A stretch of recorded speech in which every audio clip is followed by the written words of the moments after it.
Students, so far in the surface chemistry, we have discussed about the phenomena taking place on the surface, that is known as surface chemistry. और उसके बाद हमने discuss किया था physical chemical adsorption, positive negative adsorption, then the applications of the adsorption.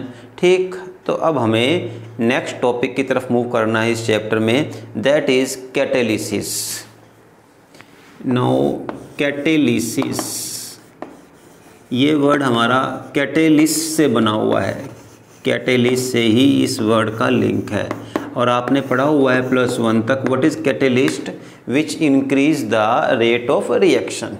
Although अगर जाएं बिल्कुल proper definition पर तो कैटेलिस्ट आर दो substance which change the rate of reaction. Because कुछ कैटेलिस्ट ऐसे भी होते हैं जो रेट ऑफ रिएक्शन को स्लो डाउन कर देते हैं, बट उनके लिए एक प्रॉपर और भी टर्म होती है. तो यूजुअली हम कैटेलिस्ट को with the increase in rate of reaction ही कोरिलेट करते हैं. आपको भी with the increase in rate of reaction ही इसको बताना है कि catalyst increase the rate of reaction.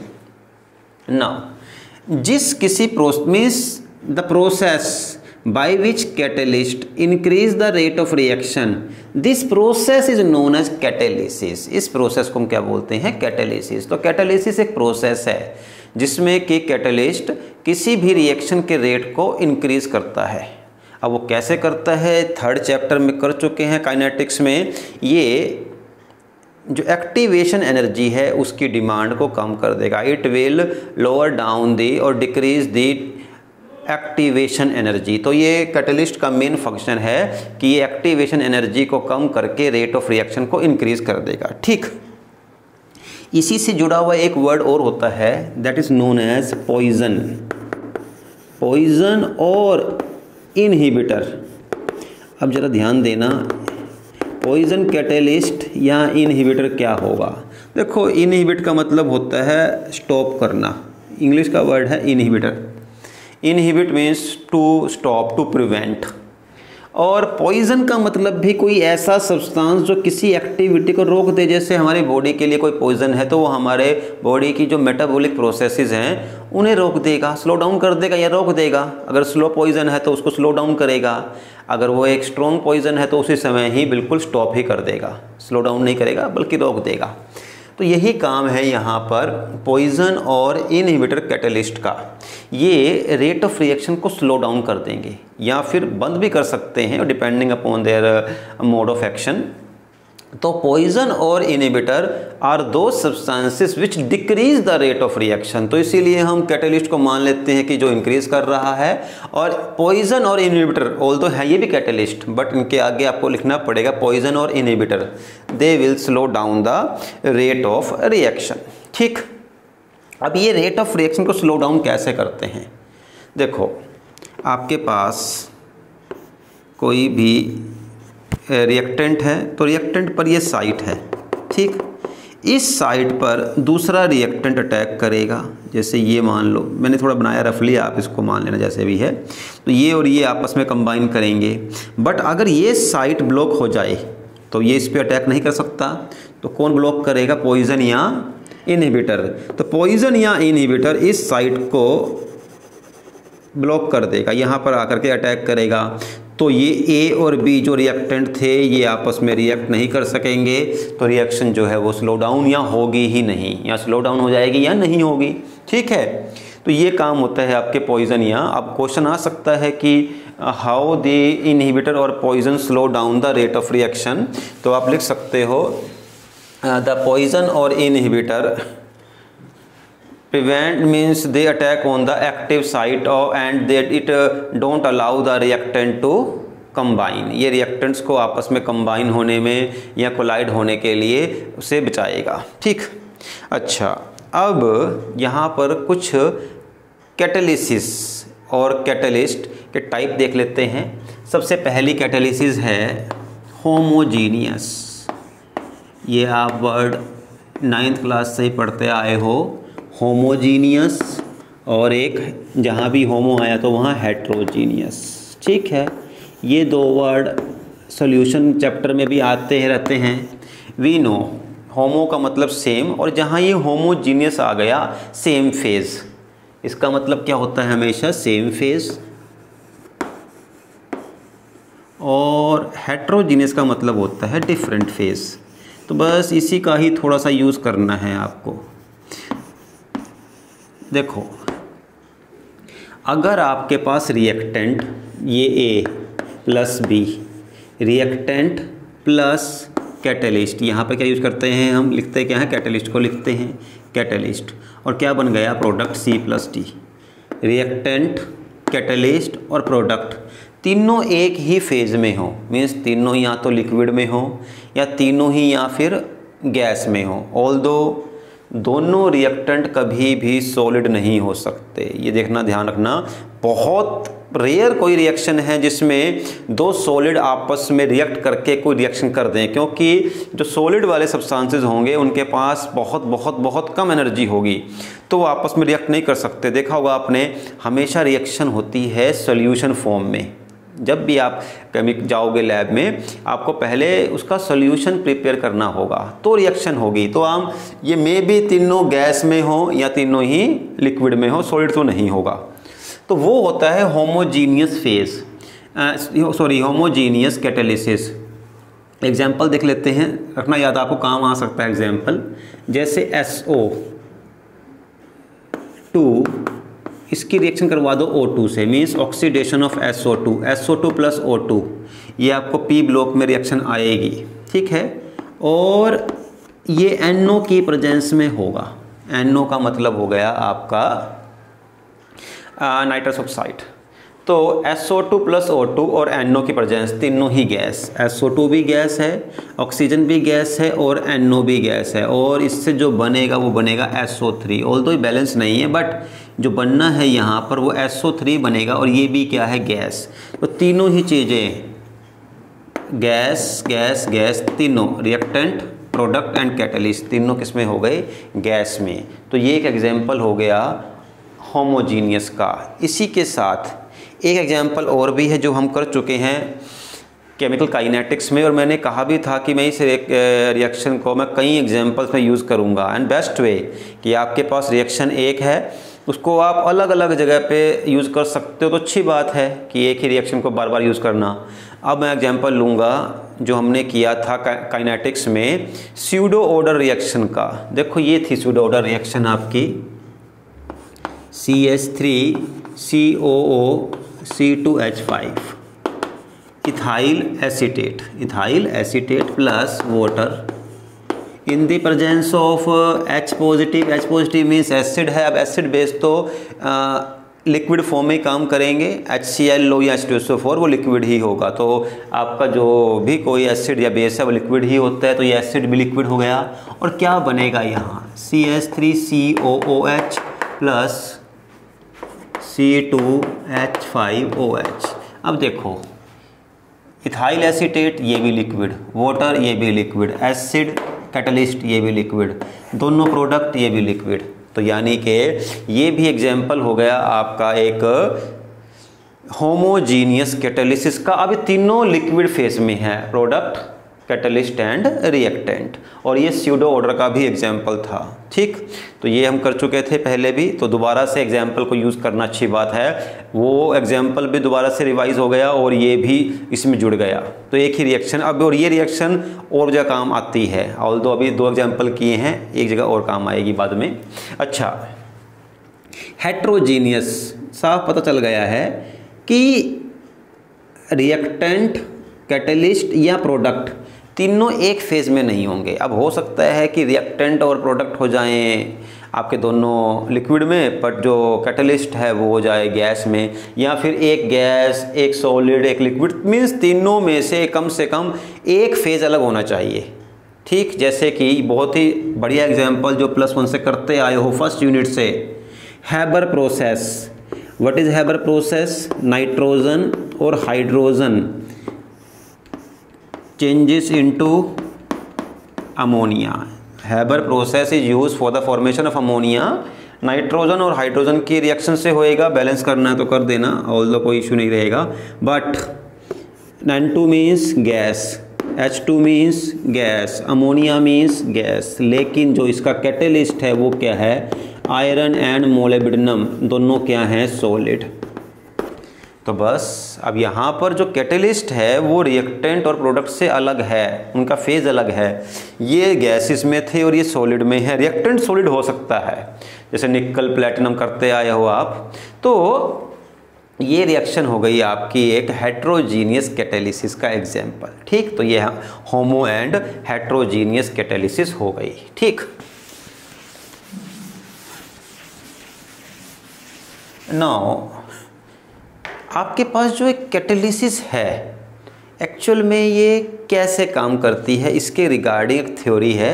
That theory is known as modern theory of catalysis या modern adsorption theory of catalysis. अब आपको पता लगेगा कि एडजॉर्प्शन का क्या रोल है कैटेलिस्ट की फंक्शनिंग में, और ये थ्योरी आ भी सकती है आपके पास।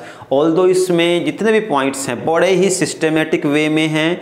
आप एक बार सुन लो तो आई डोंट थिंक कि पूरे साल तक भूलने वाले हो।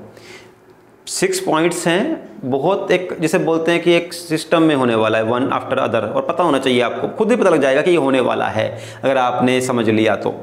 और ये क्वेश्चन अगर आया तो 3 मार्क्स में आएगा और बड़ा ही आसान रहेगा। ऑल्दो नाम थोड़ा सा मुश्किल है, थ्योरी है ये वो है, बट आसान। देखो समझो, पहले सबसे पहले होना क्या है, स्टेप्स लिखेंगे बाद में हम।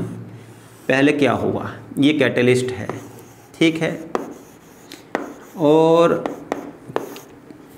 यहाँ पर आपके पास ए और बी, चलो इसको ए मान लो तो इसको बी मान लो, ठीक है, ये ए बी, ये रिएक्टेंट्स प्रेजेंट हो गए। 2 रिएक्टेंट्स ले लिए हमने, ए और बी। ठीक, अब क्या होगा, सबसे पहले ये रिएक्टेंट्स यहाँ प्रेजेंट हैं, ये लार्ज अमाउंट में है यहाँ, और ये कहाँ पहुँचेंगे, कैटलिस्ट के नज़दीक पहुँचेंगे। They will reach near to the catalyst. अब पहला स्टेप क्या होगा, देखो कोई भी चीज़ जब हाई कंसंट्रेशन से लो कंसंट्रेशन की तरफ मूव करे तो उसके लिए साइंस में एक अलग से वर्ड लिखा हुआ है, that is known as diffusion. तो कैटलिस्ट जो है वो डिफ्यूज़ करेंगे towards the catalyst, means reactant catalyst के नज़दीक पहुंचेंगे, और this process is known as diffusion. तो पहला स्टेप आपका क्या हो जाएगा यहाँ पर, डिफ्यूज़न। डिफ्यूज़न, और इसमें आप जो डेफिनेशन है डिफ्यूजन की वो लिख दो तब भी काम चल जाएगा। Otherwise write that the reactant will diffuse from the high concentration to the surface of the catalyst. ये पहला पॉइंट हो गया आपका, ठीक है। सेकंड थिंग, अब देखो जब ये कैटलिस्ट यहाँ, जब रिएक्टेंट यहाँ पहुँच गए, ये तो डिफ्यूजन हो गई। अब इसके बाद क्या होगा, ये कैटलिस्ट जा कर के, ये सॉरी रिएक्टेंट्स जा कर के कैटलिस्ट के ऊपर कलेक्ट हो जाएंगे, और कैटलिस्ट और रिएक्टेंट के बीच में एक बॉन्ड बनेगा, मे बी केमिकल और मे बी वंडरवॉल, वो हम पढ़ चुके हैं, दोनों में से कोई भी हो सकता है।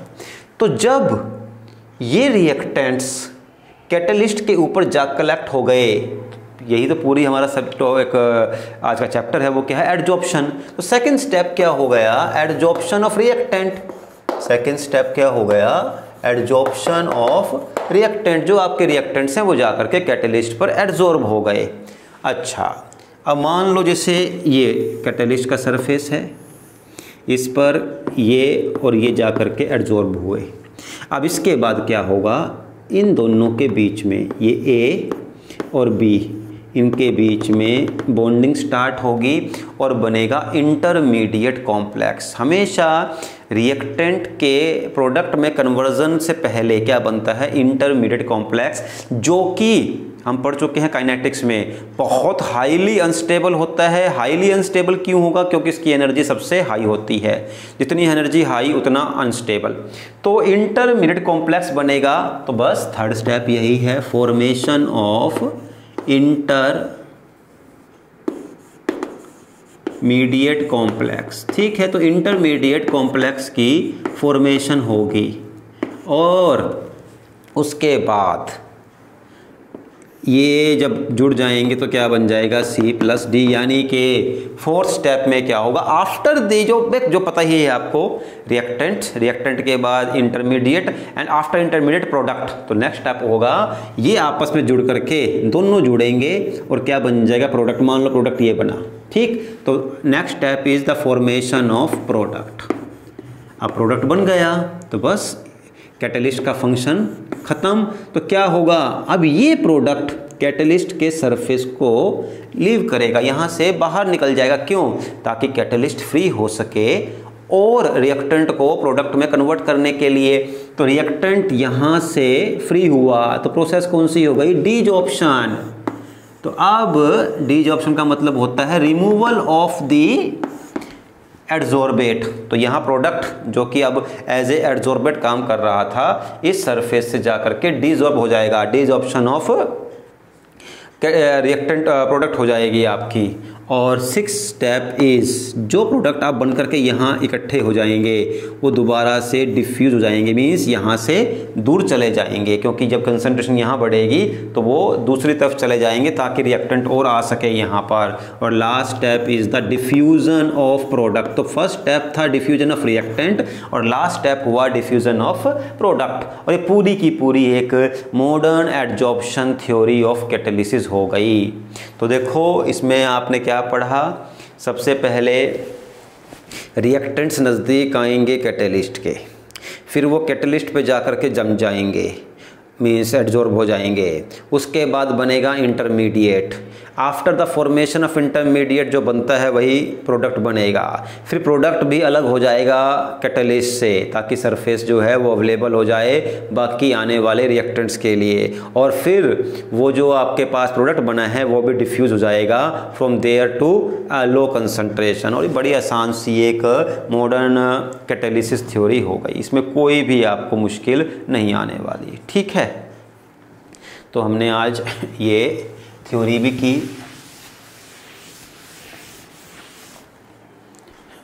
अब इसके बाद 2-4 चीज़ें हैं जो टर्म्स हैं कैटलिस्ट के साथ में जुड़ी हुई हैं, वो कर लेते हैं। देखो सबसे पहले एक है लॉक, की एंड लॉक मैकेनिज़्म। की एंड लॉक मैकेनिज़्म। देखो जैसे मान लो ये आपका रिएक्टेंट है, ठीक है, दोबारा से मैं वही बना रहा हूँ, स्ट्रक्चर आसान स्ट्रक्चर है और समझ में आ जाएगी आपको। अब आपके पास प्रोडक्ट प्रेजेंट हैं, एक प्रोडक्ट तो ये है, सॉरी कैटलिस्ट प्रेजेंट हैं। एक कैटलिस्ट इस स्ट्रक्चर का है, एक कैटलिस्ट की स्ट्रक्चर ये है और एक कैटलिस्ट की स्ट्रक्चर कुछ ऐसी है।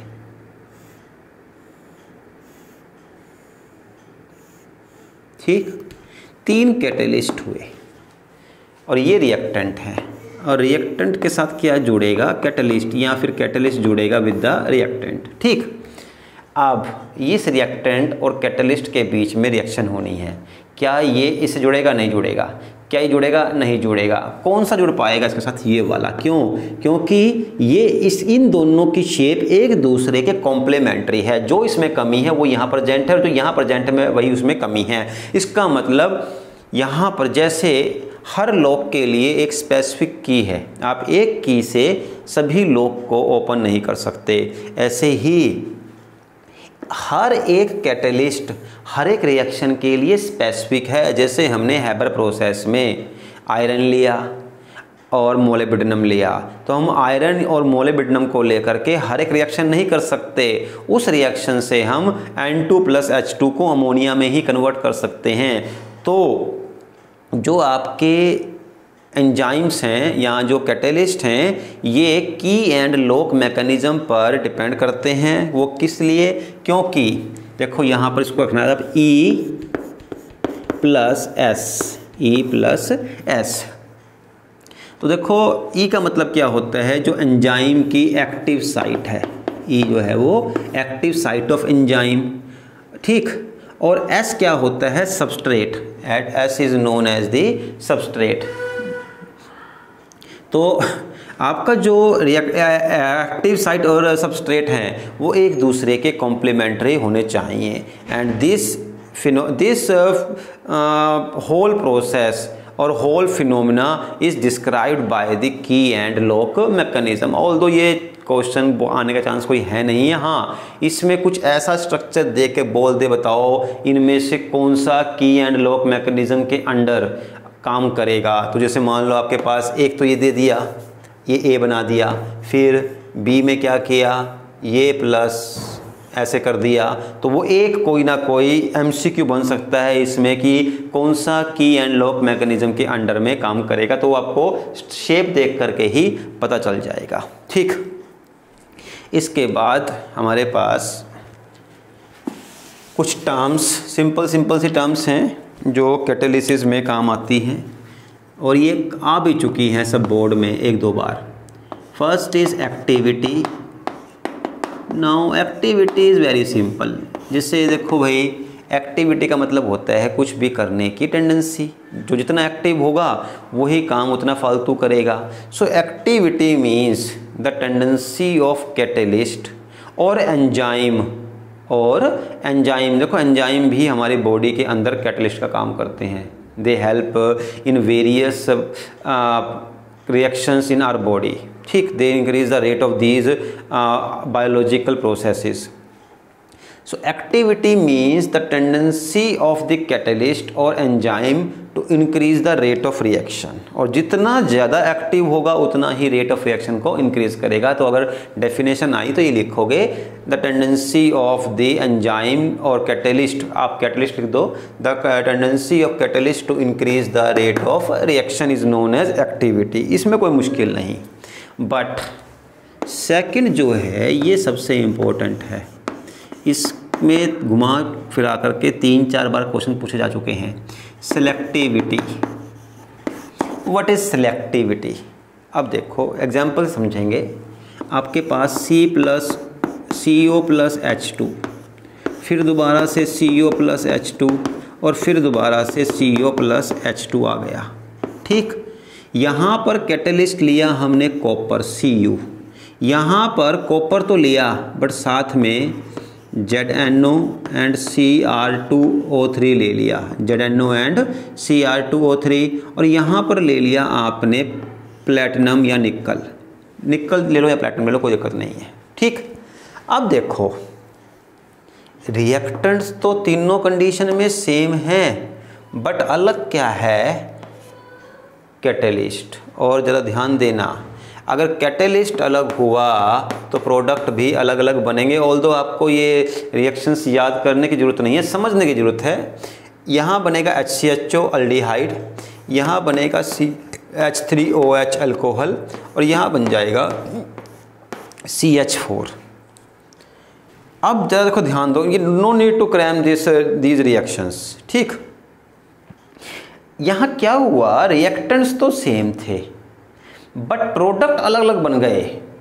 Means A+B is equal to here C, here D और हेयर F। मीन्स अलग सेम रिएक्टेंट से हर बार नया प्रोडक्ट बन रहा है, कुछ अलग बन रहा है। पर कब बन रहा है? जब आपने क्या चेंज किया, रिएक्टेंट। दिस टेंडेंसी और this speciality of catalyst to make different product from the same reactant by different catalyst is known as the selectivity। ये क्वेश्चन एक बार ऐसा आया था, डेफिनेशन पूरी लिखी हुई थी, बस आपको उसके लिए एक स्पेसिफिक वर्ड बोलना था। जैसे कि क्वेश्चन ये था कि name the term described for the various catalyst to make different product from the same set of the reactant. कि अलग अलग रिएक्टेंट अलग अलग कैटलिस्ट सेम रिएक्टेंट से अलग अलग बना रहे हैं प्रोडक्ट, इसके लिए कौन सी टर्म यूज़ होगी? तो उसका आंसर था ओनली सिलेक्टिविटी। ठीक है, तो ये हुआ हमारा सिलेक्टिविटी। और इसके बाद एक लास्ट वर्ड जो कि ऑल्दो हम इनडायरेक्टली तो उसको कर ही चुके हैं बट टर्म की फॉर्म में है तो करनी पड़ेगी। The last term use is specificity. Specificity, ठीक, specificity means be specific. Specific है और बिल्कुल सही बात है। स्पेसिफिक कैसे हैं कि हर एक कैटलिस्ट हर एक रिएक्शन को नहीं कर सकता, एक पर्टिकुलर और एक स्पेसिफिक रिएक्शन के लिए एक स्पेसिफिक ही कैटलिस्ट की रिक्वायरमेंट है। This phenomena of increasing the specific rate of reaction by a specific catalyst is known as its specificity. ठीक है, तो ये स्पेसिफिक, इसके रिगार्डिंग भी कोई आपको डायरेक्टली तो मुश्किल डेफिनेशन पूछेंगे इसकी, किसी ना किसी एग्जाम्पल की फॉर्म में, या डेफिनेशन दी हो तो बताओ क्या टर्म है, ये पूछ सकता है। जैसे वो कहे कि ये रिएक्शन को करने के लिए, A प्लस बी को करने के लिए हमें स्पेसिफिकली X की ज़रूरत है, तो ये और बना C प्लस डी, तो कौन सी टर्म हुई? इट इज़ स्पेसिफिसिटी, बिकॉज इसकी प्रेजेंस में ही ये रिएक्शन होगी। ठीक, हाँ, अगर इसको चेंज कर दोगे तो यहाँ कुछ और बन सकता है। जब ये कुछ और बना तो रिएक्शन तो वो नहीं हुई ना, जब कुछ और ही बन गया तो रिएक्शन वो नहीं हुई। तो हर एक पर्टिकुलर रिएक्शन के लिए आपको एक पर्टिकुलर कैटलिस्ट को लेना पड़ता है। ठीक, अब इसके बाद हमारे पास थोड़ा सा बस एक दो टर्म बची हुई हैं कैटलिस्ट के पोर्शन के रिगार्डिंग। वो सबसे पहली ये, जैसे हमने दो चीज़ें पढ़ी हुई हैं, एक्टिवेशन एनर्जी और Gibbs energy. Activation and Gibbs energy, although हम इसको वैसे स्टडी कर चुके हैं काइनेटिक्स में, बट फिर भी यहाँ कर लेते हैं। What is the effect of catalyst on the activation energy? तो पता है हमें कैटेलिस्ट जो है एक्टिवेशन एनर्जी को कम करके ही रेट ऑफ रिएक्शन को बढ़ाते हैं। तो इफेक्ट यही हुआ, they decrease the activation energy. Second, what is the effect of catalyst on the Gibbs free energy? अब गिब्स फ्री एनर्जी क्या है? डेल्टा जी से शो करते हैं। ये हम काइनेटिक्स में पढ़ चुके हैं, ऑल्दो कि with the help of example भी मैंने डिस्कस किया था कि एक स्टूडेंट है, उसके पास 100 रुपीज़ हैं, बट जो पेन खरीदने जा रहा है मार्केट में उसका प्राइस 200 रुपीज़ है। तो जो उसके पास 100 रुपीज़ है वो वही खर्च कर सकता है, इससे फालतू खर्च नहीं कर सकता, वो उसकी गिब्स फ्री एनर्जी है। तो गिब्स फ्री एनर्जी क्या होता है? जो maximum energy which can be change into useful work. अगर आपके पास 100 रुपीज़ हैं तो आप 100 रुपीज़ खर्च करके पेन पेंसिल जो मर्जी लो, आपने जो भी कुछ खाना है वो ले सकते हो, बट 100 रुपीज़ ही खर्च कर सकते हो। मीन्स आपके लिए वो यूज़फुल है, चाहे वो खाना पीना है या बुक्स है, कुछ भी है। तो आप 100 रुपीज़ को अपने यूज़फुल पर्पज़ में कन्वर्ट कर सकते हो, बट मैक्सिमम 100। ऐसे ही डेल्टा जी का मतलब है the maximum energy which can be changed into useful work of the reactant। अब इसके ऊपर क्या फ़र्क होगा कैटलिस्ट का? क्या ये डिक्रीज़ होगी या इंक्रीज़? तो फिर मैंने एग्जांपल वही लिया था कि आपके पास 100 रुपीज़ हैं, पेन जो है वो 200 का है, आप उसको परचेज़ नहीं कर पा रहे हो, देन व्हाट विल हैपन? आपका एक दोस्त आएगा, दोस्त का मतलब क्या था? कैटलिस्ट। और वो क्या करेगा? उसी पेन को 100 या 100 से कम में दिलवा देगा। 100 या 100 से कम, मान लो 80 में ही दिलवा दिया, चाहे वो किसी और शॉप से दिलवाया हो, चाहे शॉपकीपर को डरा के दिलवाया हो, चाहे उसे पैर पकड़ के दिलवाया हो, आपको 80 रुपीज़ में उसने अरेंज करवा दिया। अब कैटलिस्ट ने ना तो 1 रुपया अपनी जेब से पे किया, और जो 20 रुपीज़ बच गए वो भी आपके ही हैं, कैटलिस्ट उसमें से भी कोई कमीशन नहीं लेगा। मीन्स कैटलिस्ट ने ना तो एनर्जी ली और ना ही एनर्जी दी, उसने क्या किया? बस उसी रिएक्शन को, जितनी एनर्जी अवेलेबल थी रिएक्टेंट के पास, उसी एनर्जी में करवाने में हेल्प कर दी। मीन्स दोस्त ने आपको पेन दिलवा दिया with in the range of 100 rupees, ना उसने पैसे आपसे लिए ना आपको दिए। यही काम होता है कैटलिस्ट का। तो कैटलिस्ट जो है उसका डेल्टा जी गिब्स एनर्जी पर कोई इफेक्ट नहीं है, no effect on the Gibbs free energy. और लास्ट चीज़ इक्विलिब्रियम पढ़ चुके हैं +1 में। What is equilibrium? जब रिएक्टेंट और प्रोडक्ट की फॉर्मेशन का रेट एक हो जाए, मीन्स ये दोनों का रेट सेम हो जाए, जितने रेट पर ये बने उतने रेट पर ये बन जाएं। It was discuss in detail in +1 और आपको आता भी होगा, इतना मुश्किल है नहीं। और इसमें कोई एक ही क्वेश्चन बनना है जो बन सकता है रिएक्टेंट से कि इसका क्या इफेक्ट है इक्विलिब्रियम के ऊपर, कैटलिस्ट का क्या इफेक्ट है इक्विलिब्रियम के ऊपर। तो देखो, कैटलिस्ट रेट ऑफ रिएक्शन को फास्ट करेगा, लेकिन रिएक्शन में जो बनने वाला है उसको चेंज नहीं करेगा। जो बनना है बनेगा वही, केवल उसकी ही रिएक्शन की रेट को फास्ट कर देगा। तो सिंपली सी बात है, जो कैटलिस्ट है वो इक्विलिब्रियम की फाइनल स्टेट को डिस्टर्ब नहीं करेगा, जो बनना है वही बनेगा, तो फाइनल स्टेट तो वही की वही रहेगी। लेकिन पहले आ रही थी फाइनल स्टेट 5 डेज में, 5 डेज में, हो सकता है कैटलिस्ट के बाद वो 5 आवर्स में ही आ जाए।